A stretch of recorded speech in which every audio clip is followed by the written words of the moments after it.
Yun guys, oh, baha na sa paligid ng bahay. Yun yung aso namin, oh. Tapos yung kubo namin bumagsak na. Ayan, oh, dahil sa malakas na hangin. Tapos kanina lakas ng ulan. Tapos yung wire, buti na lang kamo walang power. Kung hindi, delikado yung wire sumayad dito sa tubig.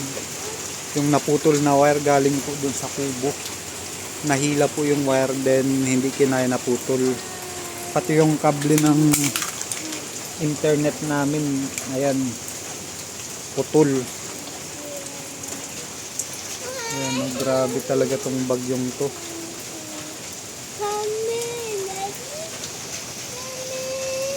Ayan guys, ingat-ingat po sa ating lahat, lalo ngayon na dalawang bagyo po yata yung magkasunod. Keep safe po, and wag po natin kalimutan mag-pray. Yun lang po. God bless.